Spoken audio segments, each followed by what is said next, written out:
Et si nous voyons ensemble comment comprendre et trouver notre place dans le cosmos? Bonjour à toutes, bonjour à tous, je suis Perle, votre médium énergéticienne. Je reviens vers vous aujourd'hui dans cette capsule sous forme de chronique parce que vous plébiscitez depuis quelque temps, et il est vrai que je vous l'avais proposé, vous m'envoyez des mails, des textos en quantité et on le retrouve dans certains commentaires depuis allez, une petite quinzaine de jours. Vous me demandez de vous expliquer à nouveau et autrement, peut-être aussi, notre place dans le cosmos et l'évolution de la Terre, donc de Gaïa, de notre système solaire et de la Voie lactée par rapport à ce que l'on appelle le grand soleil central. Bon, j'entends que de plus en plus nous allons vers notre vérité. Et ce que je vais vous relater aujourd'hui, ce que je vous propose aujourd'hui via cette capsule, bien sûr, c'est ma vérité. Mais c'est aussi une chose que je vous avais évoquée dans deux capsules il y a bientôt 3 ans, 2 ans et demi bien passés, suite à une décorporation de 48 heures.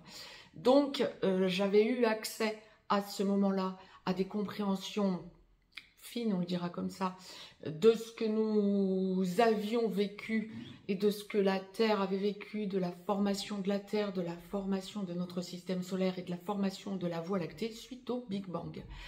Donc je reviens aujourd'hui vers vous dans cette capsule, via cette capsule, bien pour vous faire un condensé, certes, mais un condensé important, puisque je vous dis, vous me le demandez en nombre depuis quelque temps, pour vous expliquer et vous réexpliquer comment nous pouvons comprendre les choses. Ce que je peux tout à fait comprendre, vu notre évolution actuelle, nous sommes dans une telle évolution terrestre que, effectivement, nous avons tout un chacun besoin de comprendre d'où nous venons et vers où nous allons. Si vous souhaitez me joindre pour une consultation privée, juste en dessous dans le descriptif, vous avez un lien, pas nécessairement pour parler de ce genre d'évolution, bien évidemment, pourquoi pas, hein, bien évidemment, mais en tant que médium, bien sûr. Vous avez aussi un lien pour nous rejoindre sur le canal Telegram que je vous ai dédié et dans lequel je vous fais état de toute l'évolution mondiale, même si depuis quelque temps je suis un petit peu silencieuse. Je vais reprendre l'activité, le cours de l'activité du canal. C'est parce que l'actualité est très dense et comme je vous ai déjà tout dit, je n'ai pas forcément envie de revenir sur une actualité assez déstabilisante, on le dira comme ça. Je me fie toujours à ce que la source, bien sûr, me demande de vous transmettre. Pour l'instant, la source, ça fait un moment, indépendamment de mon déménagement, ça a pu me faire un petit peu ralentir, mais ça n'est pas l'objet réel de mon silence. L'objet réel de mon silence, c'est tout simplement que la source me demande d'éviter d'intervenir pour éviter de rajouter du stress là où il n'y a pas lieu d'en mettre, puisque je vous ai déjà tout dit antérieurement. Donc, pour ceux et celles qui s'abonneraient, ne soyez pas étonnés que depuis quelque temps, je ne transmette pas grand-chose. Je vais m'y remettre, hein, bien évidemment. Mais vous avez déjà tout dans ce qui est posté. Ça, c'était pour faire le point sur le canal Telegram. Donc, le canal Telegram, vous avez un lien hein, dans le descriptif juste en dessous. C'est Perle Voyance. Dans la petite loupe de Telegram, lorsque vous êtes abonné à Telegram, bien, vous tomberez sur mon canal. Un certain nombre d'entre vous me disent « je n'y arrive pas ». Réessayer parce qu'il y a quand même un certain nombre d'abonnés et donc c'est juste un bug tout simplement, j'ai envie de dire. C'est peut-être parce que vous oubliez le tiret du 6 aussi entre Perle et Voyance, peut-être tout simplement. Mais regardez, vous avez vraiment un lien juste en dessous qui va vraiment vous aider.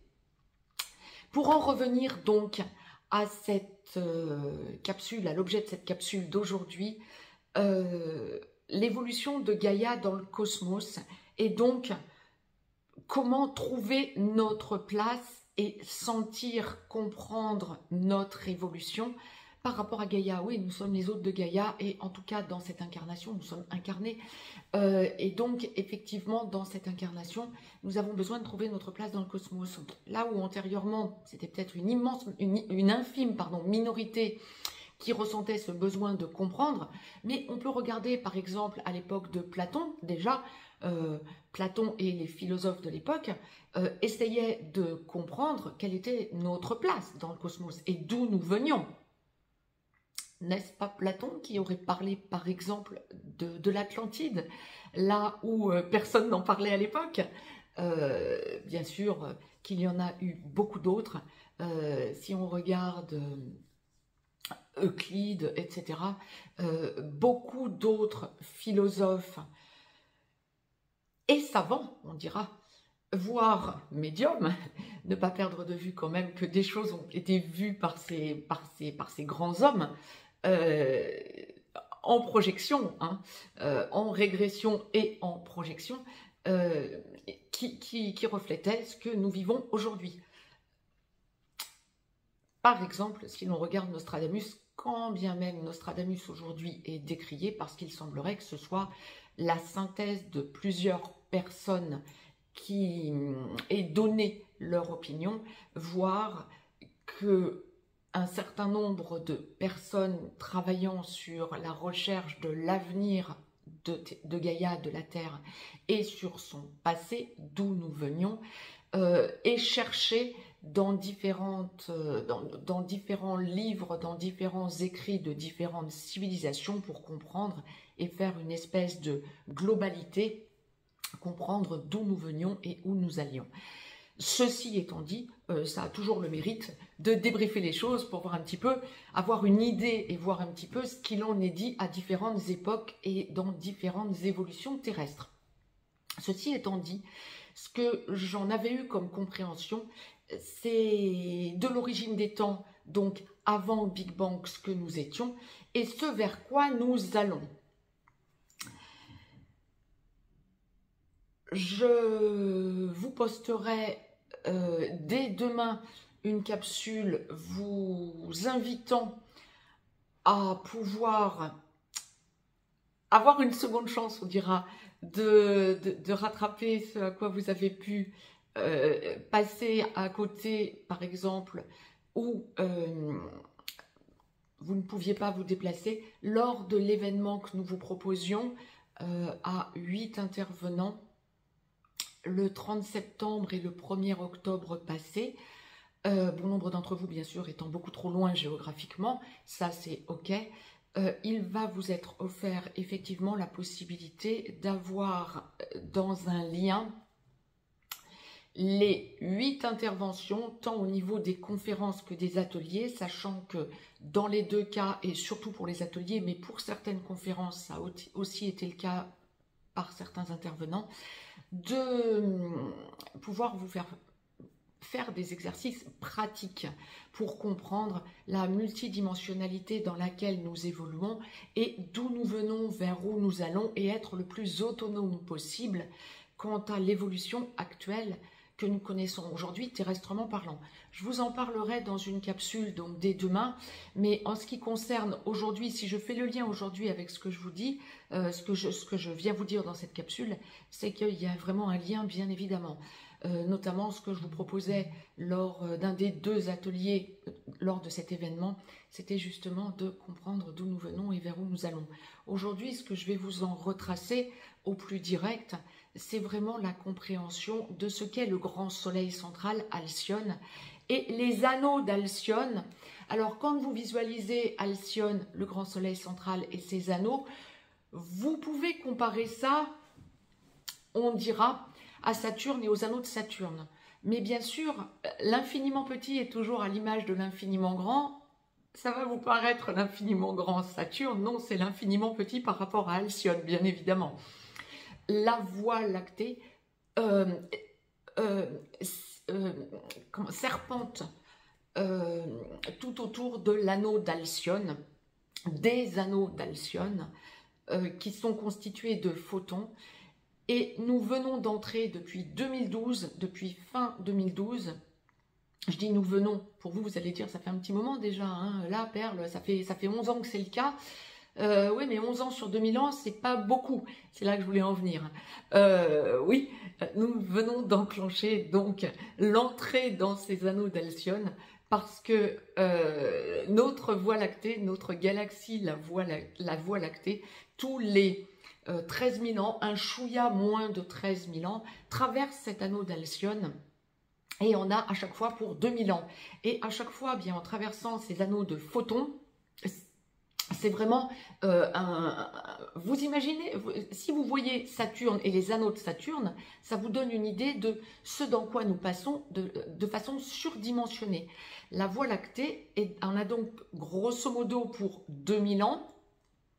Donc, la période d'une ère, ce que l'on appelle une ère, si vous vous en référez par exemple à l'ère des poissons et en 2012 nous avons enclenché l'ère du Verseau, eh bien nous en avons pour 2000 ans à traverser une ère, ce que l'on va appeler une ère. En fait, ça va être la période nécessaire pour que nous arrivions à sortir de ces anneaux d'Alcyone faits de photons. Et toute l'évolution de Gaïa, de notre Terre, à l'heure actuelle, est liée à ce passage dans ces anneaux d'Alcyone. Alors là, je vais au plus direct pour vous. C'est la révélation qui m'en a été faite lors de cette décorporation, il y a donc 3 ans bientôt. J'essaie de vous l'exprimer au plus direct avec mes mots et ça reste ma vérité. Mais vous allez être amené en suivant, en lâchant tout ce que vous pouvez avoir comme compréhension à côté, essayez tout simplement d'entrer dans cette logique. Ça ne peut qu'enrichir votre compréhension ultérieure pour justement voir ce que ça renvoie en vous pour aller vers votre vérité. Ça peut vous aider à aller vers votre vérité, ce que je suis en train de vous dire dans cette capsule. Et donc, tous les 11 000 ans, on dira, la Terre, via notre système solaire et donc via la Voie lactée, va entrer dans ces anneaux d'Alcyone pour 2000 ans. En fait, je vous exprimais le fait que la Terre, notre système solaire et toute la Voie lactée, notre galaxie, ondulent autour des anneaux d'Alcyone. Alors vous imaginez, c'est pour ça que je vous parlais comme exemple et pour vous formater en quelque sorte les choses, je vous parlais de Saturne et de ses anneaux. Vous voyez les anneaux de Saturne, qui d'ailleurs en ont pour quelques années à l'heure actuelle, a semblé disparaître. En fait, ils ne disparaissent pas, ils disparaissent quant à la vue que nous en avons de terrestres, bien évidemment, mais ils ne disparaîtront pas. Mais bon, vous avez ça en tête. C'est surdimensionné, donc Alcyone, notre grand soleil central, et ces anneaux sont surdimensionnés par rapport à Saturne. Mais vous nous imaginez, terrestrement parlant, passer dans des anneaux comme ça surdimensionnés. Terrestrement parlant, tout notre système solaire et toute la Voie lactée. Ça explique quoi? Après, je vais vous expliquer comment on peut ressentir et comment on peut comprendre le fait que ça évolue et que ça serpente entre les anneaux.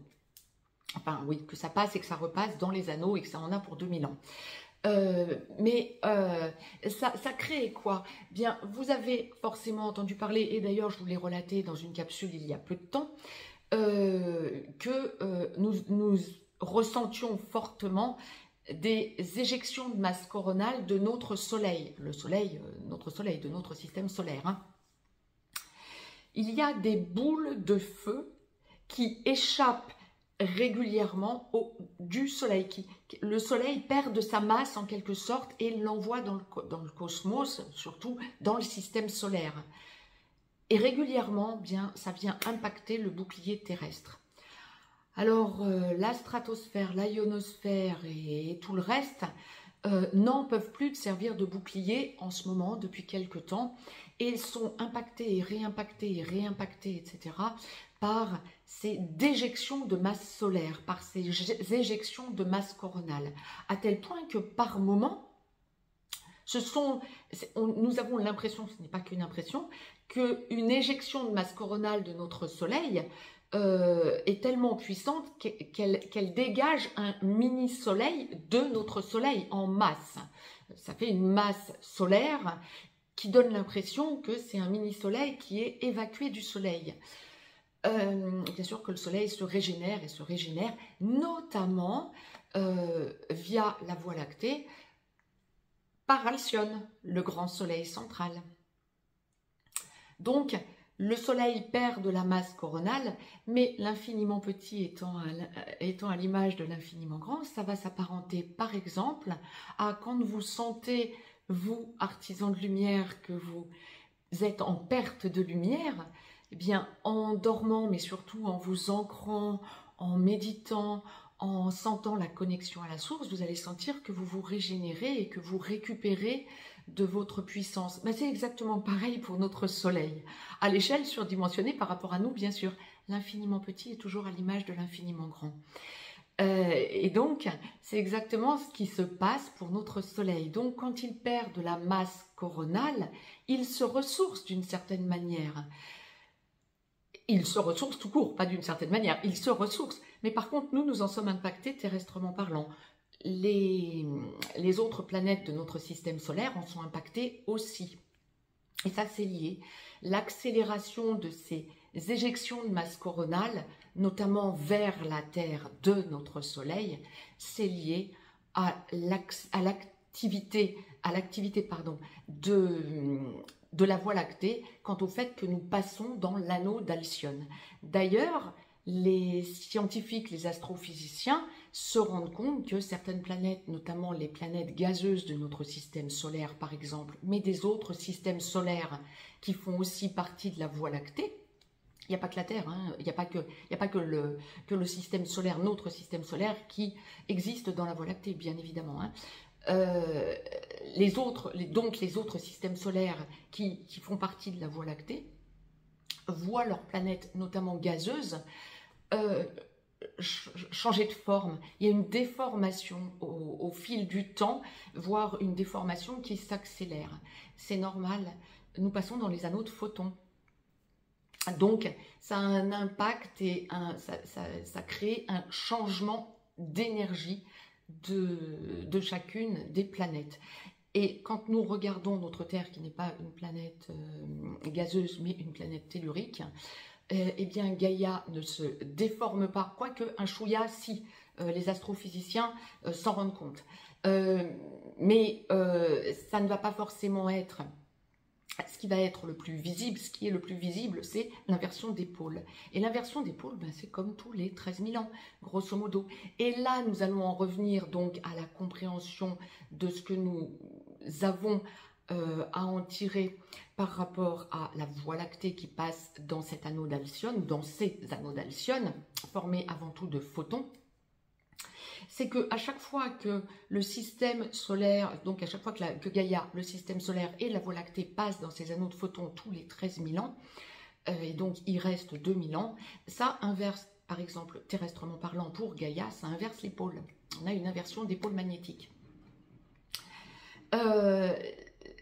Ça explique aussi ce qui se passe exactement en traversant ces anneaux de photons. Pourquoi est-ce que c'est tous les 13 000 ans? Je pense que bon nombre d'entre vous ont entendu parler d'une périodicité de 25 920 ans. Moi, personnellement, la source m'a toujours envoyé 25 972 ans. Grosso modo, on va arriver vers les 26 000 ans. Hein. Donc, c'est pour ça que je vous évoquais une périodicité de 13 000 ans. On coupe en deux, ça fait la moitié. C'est qu'il faut compter 25 920 ans pour certains, pour un bon nombre d'entre nous qui vont parler de ce genre d'évolution.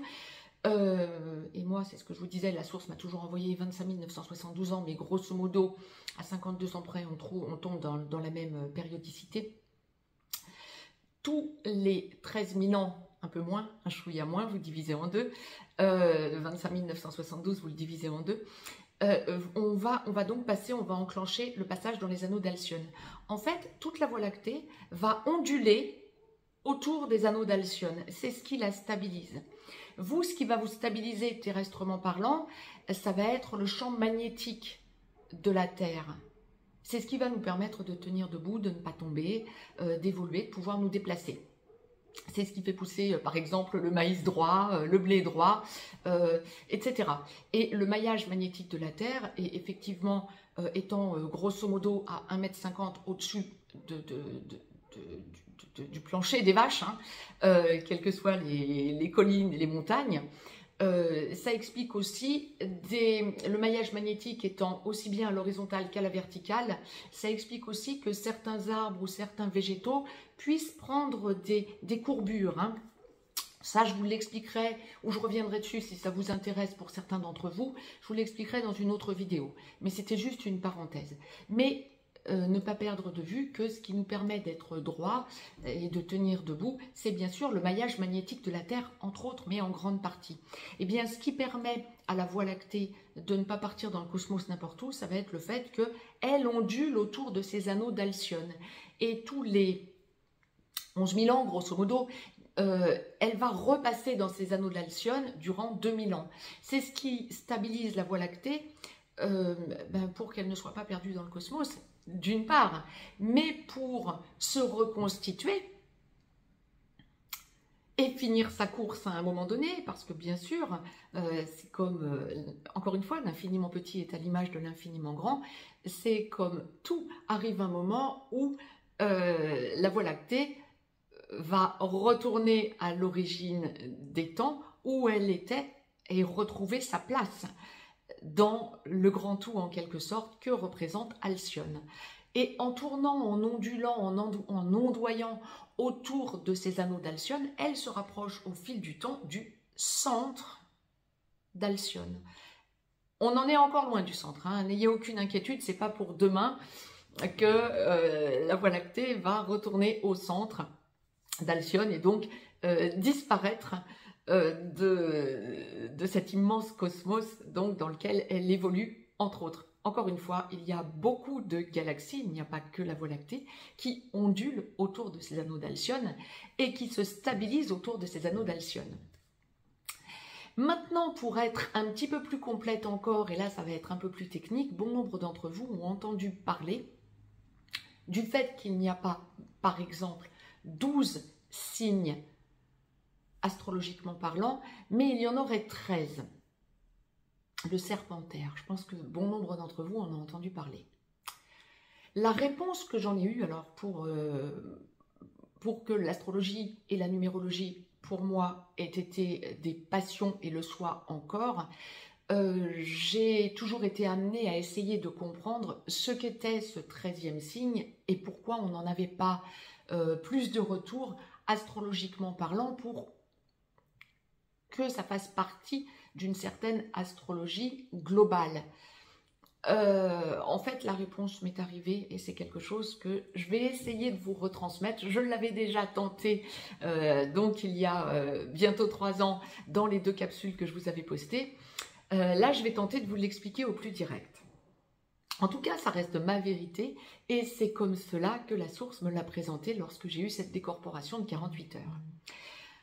Tout on revient toujours au fait que la Voie lactée ondule pour se stabiliser autour de ces anneaux d'Alcyone.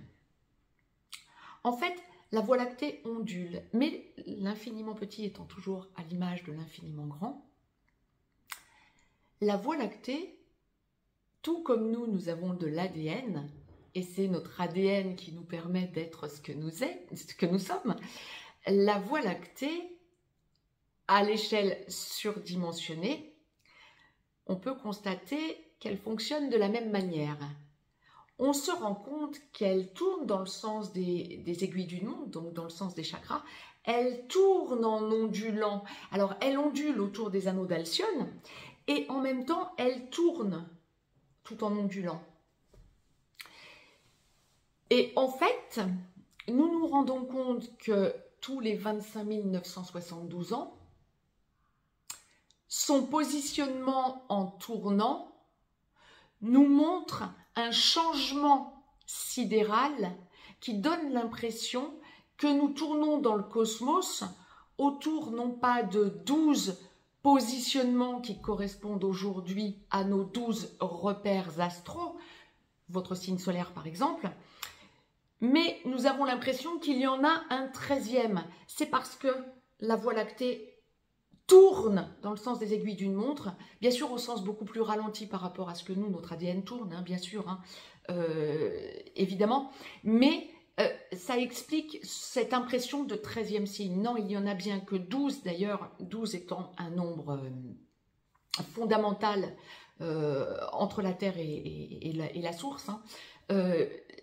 Les quatre, on va dire les 4 nombres fondamentaux, même si principalement il y en a 3, c'est le 3 pour la Trinité. On va rajouter le 4 pour l'équilibre. Le 7, ça donne c'est le nombre qui nous permet de connecter entre la Terre, Gaïa et la source. Et le 12, c'est la source, ce qui nous permet d'atteindre la source. Je vous l'ai dit au plus direct, ça vaudrait peut-être le coup, effectivement, que je vous fasse une capsule à ce sujet, si ça en intéresse certains d'entre vous. Vous m'en ferez des retours. En revanche, ça explique ces 12 signes, le fait que notre Voie lactée tourne, tout comme notre système solaire tourne autour de la Voie lactée, toujours de la même manière. Hein. On a cette impression d'immense ADN, et la Terre, effectivement, tourne autour du Soleil et tourne aussi sur elle-même. Ça, nous le savons, d'où l'alternance jour-nuit, saison, etc., bien évidemment. Et donc, nous avons notre ADN qui tourne effectivement dans le sens des chakras, dans le sens des aiguilles d'une montre. Mais c'est exactement ce qui se passe avec la Voie lactée. Encore une fois, ne perdez jamais de vue, ça c'est un message que j'ai reçu lorsque j'étais toute petite et qui n'a eu de cesse de m'accompagner. L'infiniment petit est à l'image de l'infiniment grand. Et donc, effectivement, ça explique beaucoup de choses que de comprendre cette Voie lactée, notre Voie lactée, qui non seulement ondule autour des anneaux d'Alcyone pour se stabiliser, à l'image par exemple de nous qui sommes stables terrestrement parlant grâce au champ magnétique de la Terre, entre autres. Ces anneaux d'Alcyone stabilisent la Voie lactée parce qu'elle ondule autour. Et donc, elle ne fait pas qu'onduler, elle tourne, et au fur et à mesure qu'elle tourne, bien, elle se rapproche du centre des anneaux d'Alcyone. Encore une fois, avant qu'elle n'arrive au centre, il se sera passé des éons, hein, bien évidemment. Hein.